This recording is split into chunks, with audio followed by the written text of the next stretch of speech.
It's Friday, and we've some great stories to end your week here on Ag AM in Kansas. Here's what's coming up.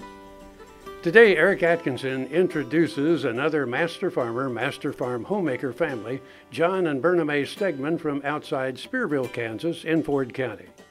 Learn how their operation got started and how it has grown over the years. Next, the Kansas Secretary of Agriculture, Dale Rodman, tells us about their move from downtown Topeka to Kansas State University's Research Park, close to the new NBAF facility. Closed captioning brought to you by Kansas Soybean Commission, the Soybean Checkoff Progress, powered by Kansas farmers. Ag AM in Kansas is brought to you in part by Purple Wave Auction, straight, simple, sold. A few miles outside of Spearville, in Ford County, southwest Kansas, John and Berna Mae Stegman have had a highly successful run in farming. Now, initially, upon graduating from high school, John journeyed through a number of occupations, agriculture-related and otherwise. Then he and Berna Mae settled back into their home community, farming and both working full-time as well. John for a local farm implement manufacturer, Berna Mae for a publications firm. Eventually, though, they fully took over the farm operated by Berna Mae's family.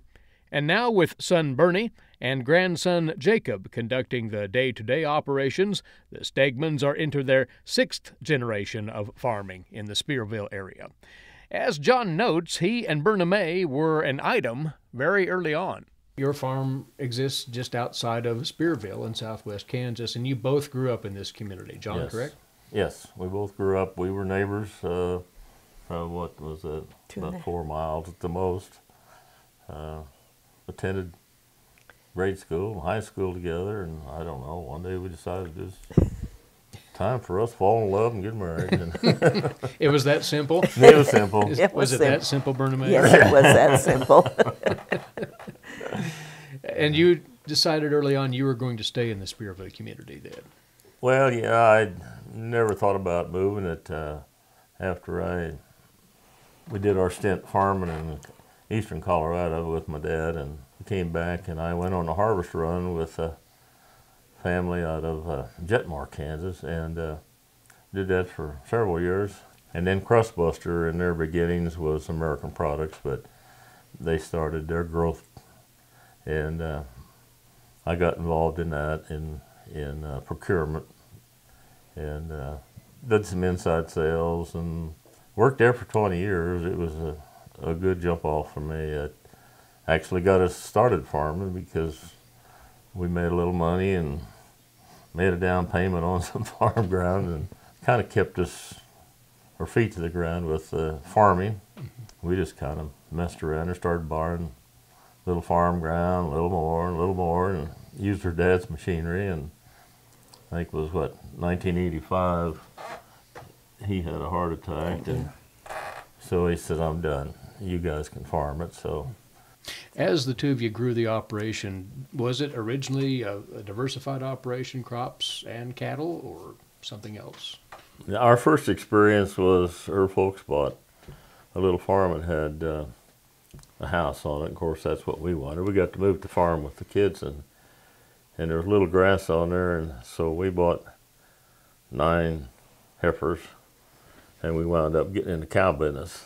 And so we did that until, I forget the years, but the cattle prices just went really south, and our old cows was getting old, so we sold out and thought that was it. It wasn't but a few days later, her folks drive in and says, "We're moving to town. We want you to buy the farm.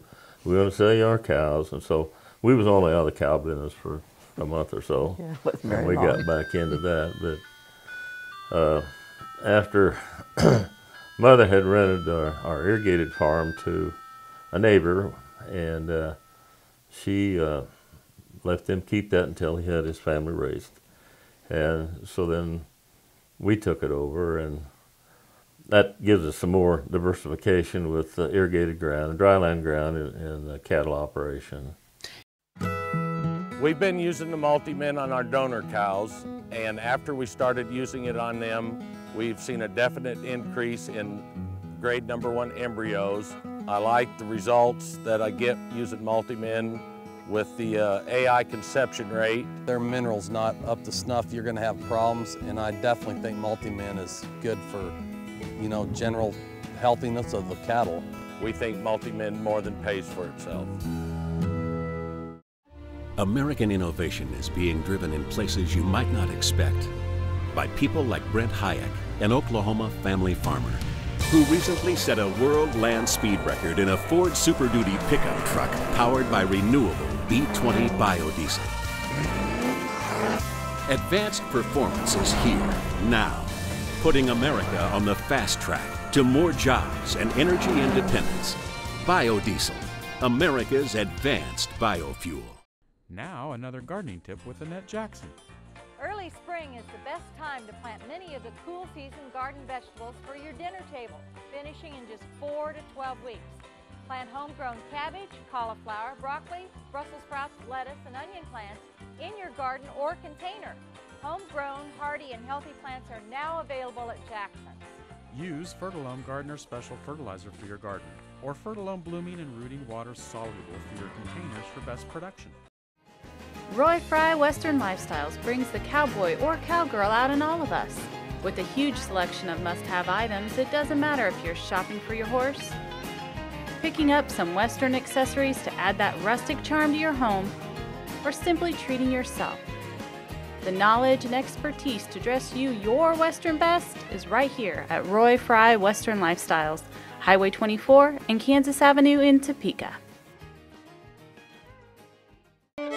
Ag AM in Kansas is brought to you in part by K-State Research and Extension, knowledge for life.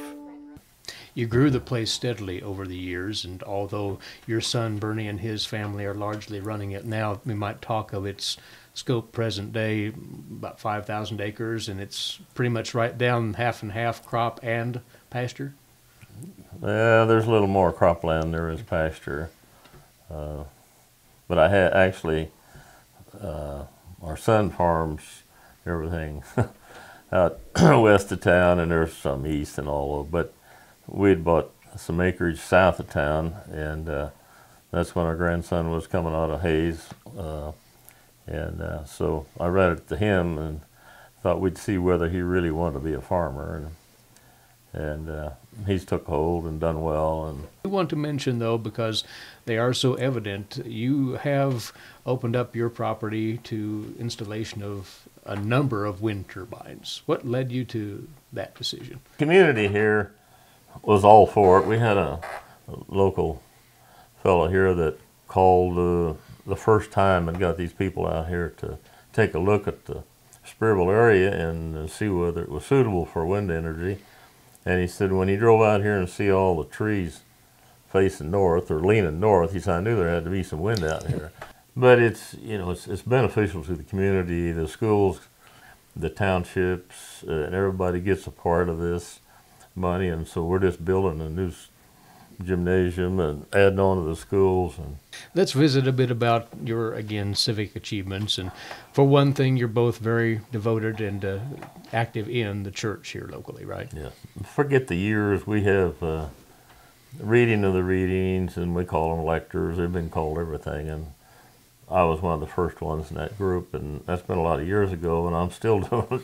We sang in the church choir for a lot of years, and you know, I served on the hospital board out here, and then of course Farm Bureau was my big thing, because that was 20 years on the state board, and on the local county board I served on there too. So. Tell about the Pride program. You're involved the in Pride, that directly. Yeah, ever since I guess I joined that before we even moved into town, because I worked at Feist.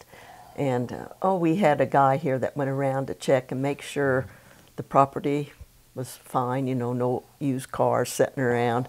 And I think that's what kept our town neat, real neat. So, and it's busy. We have garage sales, we have Christmas bazaar. So we have different things that we do all throughout the year. And John, tell us about your trip to Cuba with a group from Kansas, peer farmers and others. You had a chance to go on a once-in-a-lifetime journey there. When we got there, the people were really gracious, and And we spent a couple days in meetings with the ag ministers and other trade ministers and all that. But we visited their farms. They had a horticulture, and they done a good job there. And part of the purpose, to recall, of that trip was to talk agricultural trade with Cuba. Right. That's why this was a group of farmers. Dr. Barry Flinchbaugh of Kansas State accompanied the group, and the hope was that you would actually meet face-to-face with Fidel Castro. Unfortunately, that didn't take place. Yeah, that was one of the bad things. I really wished he'd showed up. The Cuba's ministers were all there. Let's visit to conclude about the children. As noted earlier, Bernie and his family are farming, and in fact, you have a 6th generation of Stegmans now farming, like you said. We have 3 grandsons. They have 3 boys, and the oldest one is, graduated from Hayes and came back to farm. And the daughters, one, Cheryl, is a nurse in Wichita, right? Right. Mm-hmm. What's her specialty? She worked at the Cypress Surgery Center for 18 years. She priorly worked in Hayes at the hospital. She got offered a job going through being with the anesthesiologist people, and so from now on that's what she'll be doing. And the daughter lives in Colorado Springs. She works there at the Social Security office, and they've been there a long time. I don't remember. I don't remember how many years. She's been there a long time. All the kids and the grandkids are accomplished now. Is it especially gratifying to have, though, another generation in farming, another generation of Stegmans, and even right here in the Spearville area? Well, yeah, because, we can brag that we're in the 6th generation, and you get out in Kansas, that's not too prevalent. One of the quarter sections that we own has actually been in the family probably 110, 12 years.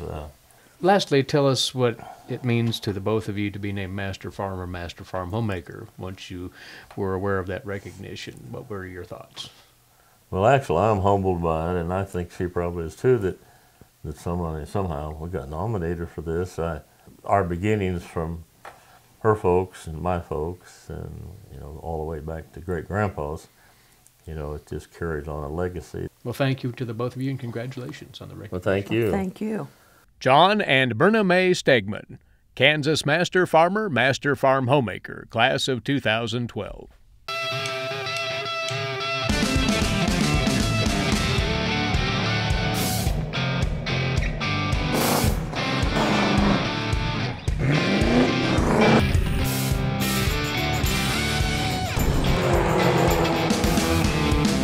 This is the fast track to more jobs and America's energy independence. Advanced performance is here, now. Biodiesel, America's advanced biofuel. Purple Wave is a proud supporter of the Kansas FFA through the Bid for Blue program. Purple Wave donates a portion of the proceeds earned on certain ag assets to the Kansas FFA. Winning bidders can designate a Kansas chapter to receive the donation. To date, Purple Wave is proud to have donated over $10,000. Visit purplewave.com to learn more and to place bids on Bid for Blue assets. Purple Wave Auction. Straight, simple, sold. Golf Week calls it the best course you can play in Kansas. But once you play, you'll want to stay. Go for it. Firekeeper Golf Course at Prairie Band Casino and Resort is just north of Topeka off Highway 75. Our stay and play package is worth the trip. Luxury hotel room, green fees, and golf cart for 2, starting at just $169. Prairie Band Casino and Resort. Go for it. I'm Dennis Tebow. My wife and I, Kathy, are the owners of Wolf Creek Cattle Company. We have grown to approximately 70 bulls. I'm Reese Arnold. I'm the livestock manager at Wolf Creek Cattle Company. These are not just like normal cattle. These cattle, they're hauled anywhere from, 8 to 10 hours a day across the United States and asked to perform. The Multi-Man 90 keeps them kind of level. It maintains and balances their system. The stress level's less when, when everything's right and working right, then they're working right. Dr. Dan here.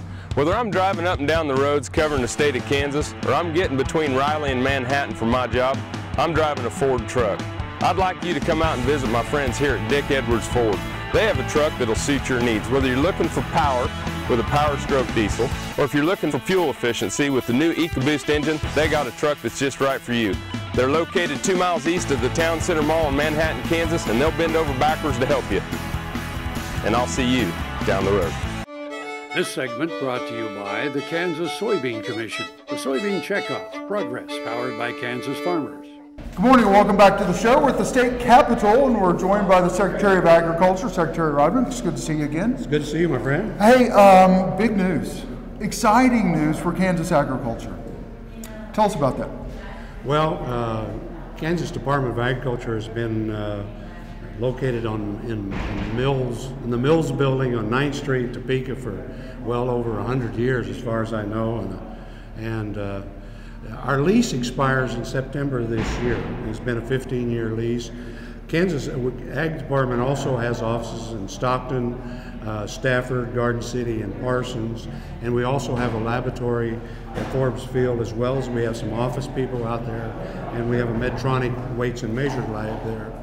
As we have about 170 plus employees here in Topeka in the Mills building.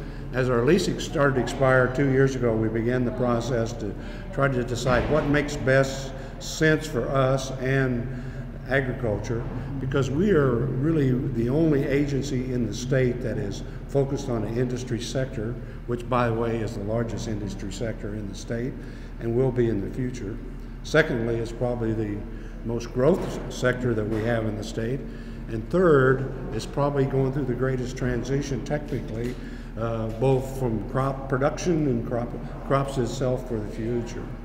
So it's been very important for us to stay very close to that.